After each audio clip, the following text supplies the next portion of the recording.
السلام علیکم ورحمۃ اللہ وبرکاتہ۔ عزیزان ملت اسلامیہ، آپ تمام امتی کو ابو فیصل کی طرف سے سلام مڑتے۔ گھر میں بیٹھی پردہ نشین عزت دار ماں اور بہنوں کو ابو فیصل کی طرف سے سلام مڑتے۔ خیر، کل تو آپ لوگوں کے سامنے نہیں آیا، کوئی میسج نہیں دیا میں، حالانکہ بڑا مسئلہ تھا UNCC کا، جو بابری مسجد ایشو کے لیے جو OIC اور GCC وہاں پر گئے تھے، لیکن آپ لوگوں کے سامنے اس لیے نہیں آیا، کل طبیعت بھی میری ناساز تھی، طبیعت برابر نہیں تھی، اور دوسری چیز ہمارے ساس کا انتقال ہو گیا، ان کی مغفرت کے لیے دعا کیجئے۔ اللہ ہمارے ساس کو جنت الفردوس میں اعلیٰ سے اعلیٰ مقام عطا کرے۔ بہت نیک عورت تھے، بہت اچھے دل کے تھے، غریبوں کی بہت مدد کرتے تھے، اپنے اڑوس پڑوس آزو بازو میں بہت خیال رکھتے تھے، بہت نیک عورت تھے، بہت نیک تھے۔ اللہ ان کی مغفرت فرمائے، اللہ ان کو جنت الفردوس میں اعلیٰ سے اعلیٰ مقام عطا کرے۔ ہمیشہ غریبوں کا خیال کرتے تھے، یتیموں کا، یسیروں کا خیال کرتے تھے۔ ان کی مغفرت کے لیے آپ لوگ بھی دعائیں کیجئے۔ اسی لیے کل میں آپ لوگوں کے سامنے نہیں آیا، کل بڑا غم میں تھا، میں غم کا ماحول تھا، اور میری طبیعت بھی تھوڑا وہ سن کر خراب ہو گئی تھی۔ تو بہرحال ان کی مغفرت کے لیے دعا کیجیے، اور ان کے گھر کے تمام ممبران کو صبر کاملہ، صبر جمیل عطا فرمائے۔ اللہ دعا کیجیے آپ لوگ۔ تو بہرحال اسی لیے میں نہیں آ سکا کل، تو آپ لوگوں کا کام ہے، آپ لوگ جتنے جنے ہو سکتے دعائیں کیجیے ان کی مغفرت کے لیے، اور ان کے گھر والوں کو صبر کاملہ، صبر جمیل عطا فرمائے۔ اور ویسے تو ہمارے حیدرآباد میں بہت لوگ شہید ہو چکے ہیں پانی کی وجہ سے، اللہ ان کی بھی مغفرت فرمائے، اللہ ان کے گھر والوں کو صبر کاملہ، صبر جمیل عطا فرمائے۔ تو ان سب کے لیے دعائیں کیجئے میرے عزیز دوستوں، میرے بھائیوں، میری ماں اور بہنوں، میرے بزرگوں۔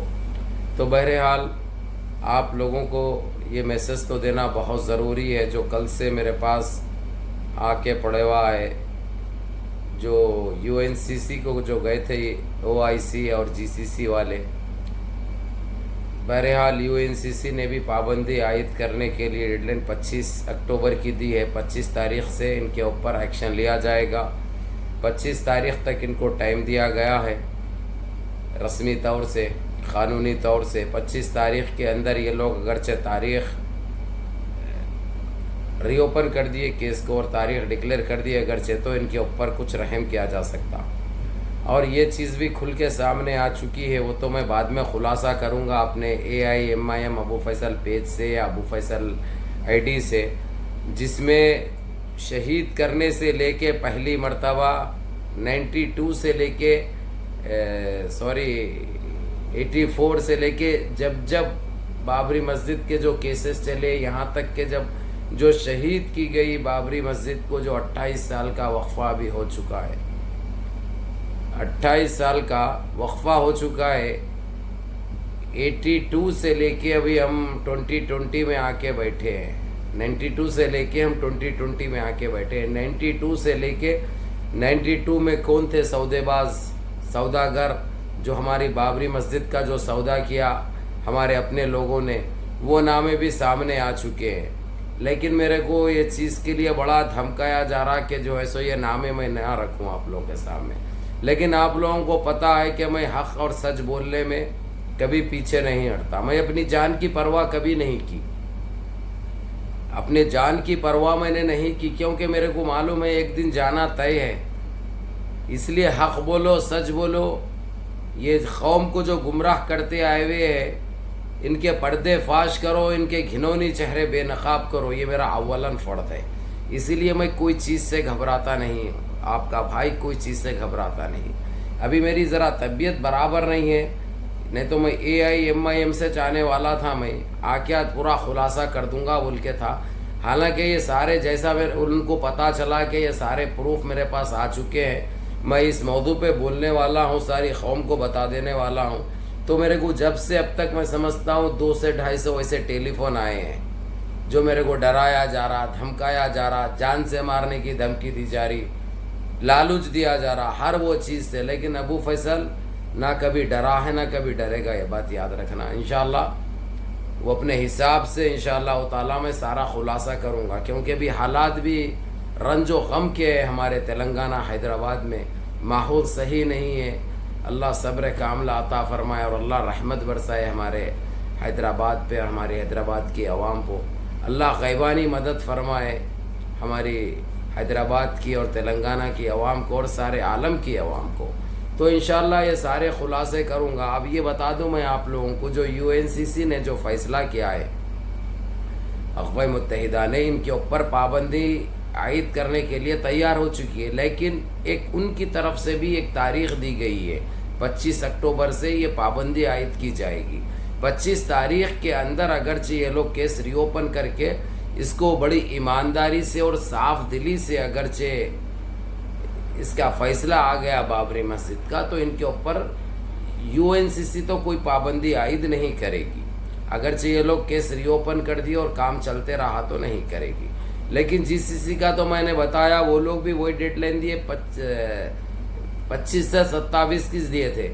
سیم یہ لوگ بھی ان لوگوں کے پاس رہتا قانونی طور سے کہ اتنے ٹائم کے بعد ہی کسی کے اوپر ایکشن آپ لے سکتے. جب تک وہ لوگ کتنے بھی ناکارہ رہو، کتنے بھی جاہل رہو، کتنے بھی پھیکو رہو، کتنے بھی ذلیل رہو، کتنے بھی نیچ رہو، ان کو ایک ٹائم دینا پڑتا. جبکہ یہ لوگ کو خود معلوم ہے ایک ذلیل ہے، یہ ایک کمزرف ہے، یہ لوگ پتہ ہے ان کو، لیکن پھر بھی یہ قانون ہے، یہ لا ہے. تو UNCC نے یہ سارے چیزیں کل بتا چکی ہے کہ 25 اکتوبر کے بعد ان کے اوپر ہم ایکشن لیں گے. ان کے اوپر جو پابندی عائد کی جائے گی وہ دیکھنے لائق ہوگی. لیکن یہ ہمارے دیش کا نقصان ہے. یہ پاکھنڈیاں آج ہے کل نہیں رہتے، یہ الٹے لنگوٹ آج ہے کل نہیں رہتے، کیونکہ ان کے باپ کا دیش نہیں ہے، نہ ان کی اماں مہر میں لائی سو دیش ہے. یہ دیش ہم ہندوستانیوں کا دیش ہے، ہم بھارتیوں کا دیش ہے. یہ لوگ جتنا چاہے جو کر رہے ہیں، جو ادھم مچائے ہیں، جو زیادتی کر رہے ہیں، یہ سارے چیزیں اب ان کے ختم ہونے والے. تو آپ لوگوں سے یہی کہوں گا اور بجا کہوں گا، تھوڑا سا انتظار کریے. انشاءاللہ وہ بھی جو ہمارے لوگ بھی جو 92 سے لے کے اب تک جو شامل تھے وہ نامے بھی بتاؤں گا. جو ہمارے لوگ جو شامل ہیں اس میں جو سوداگر ہیں ہماری بابری مسجد کے، ان پاپیوں کے بھی چہرے بے نقاب کروں گا، ان کے نامے بھی بتاؤں گا آپ لوگوں کو. خیر بہرحال ایک تو باہر آ چکا ہے، بیل پہ بیل تو مل چکی ہے اعظم خان کو. ایسے کئی ایسے نامے ہوں گے، بھائی میں اعظم خان بول کے نہیں بول رہا ہوں، یہ بات تو میں انشاءاللہ اپنی لائیو ویڈیو میں کروں گا، وتھ پروف کروں گا انشاءاللہ. کیونکہ یہ سارے چیزوں کی جب جانچ پڑتال بھی میں نے بتایا تھا کہ گروپ جانے والا ہے انٹرنیشنل کورٹ کی طرف سے، وہ گروپ جا کے واپس بھی آ چکا ہے، ساری ڈیٹیل دے چکا ہے، ساری زمین ماپی گئی اور وہاں پہ جو ہوا 92 سے لے کے اب تک وہ ساری ڈیٹیل انٹرنیشنل کورٹ کو دے چکا ہے. اب جو لینا ہے فیصلہ، انٹرنیشنل کورٹ بھی جو ٹائم دی ہوئی ہے وہ ٹائم کے اندر وہ فیصلہ لے لے گی کہ کس طریقے سے کرنا ہے. اور انٹرنیشنل کورٹ تو یہ بتا چکی ہے GCC کو ہو یا OIC کو، تم کے اختیارات ہے، لیکن انسانی حقوق کو مد نظر رکھتے ہوئے، انسانیت کو سامنے رکھتے ہوئے ان کے اوپر پابندیاں عائد کرو. وہ لوگ تو ویسے ہی کرتے ہیں، کیونکہ الحمدللہ مسلمان زندہ دل قوم ہے، کسی کے اوپر زیادتی نہیں کرتی، بھلا زیادتی اپنے اوپر لیتے رہتی اور برداشت کرتے رہتی، سہتے رہتی. یہ تو مسلمانوں کی پہچان ہے. تو ہر چیز ہم برداشت کرتے ہیں، ہم کسی کے اوپر زیادتی نہ کرتے، نہ انشاءاللہ ہمارے دم تک کبھی کریں گے، انشاءاللہ نہ کرنے والے کو برداشت کریں گے. یہ تو صاف ہو گیا. تو بہرحال اقوام متحدہ UNCC نے بھی یہ فیصلہ لے چکی ہے کہ 25 اکتوبر تک کا ٹائم ان کو دیا جا چکا ہے. 25 اکتوبر کے اندر یہ لوگ اگرچہ ری اوپن کر دیے، کیس تاریخ نہیں، ری اوپن کرنا ہے، ری اوپن کر دیا اگرچہ، تو ان کے اوپر UNCC کی طرف سے تو کوئی پابندی عائد نہیں ہوگی. یہ فیصلہ ہو چکا ہے. ہاں اگرچہ 25 اکتوبر کے اندر یہ لوگ نہیں کرے اگرچہ، تو پھر ان کے اوپر پابندی عائد کی جائے گی. پابندی بھی ایسی عائد ہوگی کہ ایک عبرت پیدا کرے گی ساری دنیا کو. جو ایسے ظالمیں ہیں، جو دیش میں ایسے پیدا ہوں گے یا سوچیں گے بھی، تو ان کی روح تھرائے گی انشاءاللہ. ویسے پابندی عائد ہوں گے، یہ حقیقت ہے. رہی بات اب جو بابری مسجد میں جو نامے بھی جو سامنے آئے ہیں کھل کر، وہ ناموں کا بھی انشاءاللہ میں خلاصہ کروں گا. انشاءاللہ نمازیں پڑھیے، اللہ سے گڑا کے دعائیں کریے، اور ہمارے خاص کر حیدرآباد تلنگانہ کے لیے دعاؤں کا اہتمام کیجیے، دعائیں کیجیے. وہاں پہ ایسے ہمارے بہت لوگ شہید ہوئے ہیں، اور خاص کر میری ساس کی مغفرت کے لیے دعا کیجیے. اللہ ان کو جنت الفردوس میں اعلیٰ سے اعلیٰ مقام عطا کرے. اللہ ان کی مغفرت فرمائے. اللہ ان کی خبر کو نور سے بھر دے. ساتھ ساتھ اللہ ان کے سارے گھر والوں کے سارے ممبروں کو اللہ صبر کاملہ صبر جمیل عطا فرمائے، اللہ اپنی حفاظت میں رکھے، ہم سب کو بہرحال منظم رہیے، متحد رہیے، اپنی صفوں میں اتحاد پیدا کیجیے، نمازوں کی پابندی کریے۔ السلام علیکم۔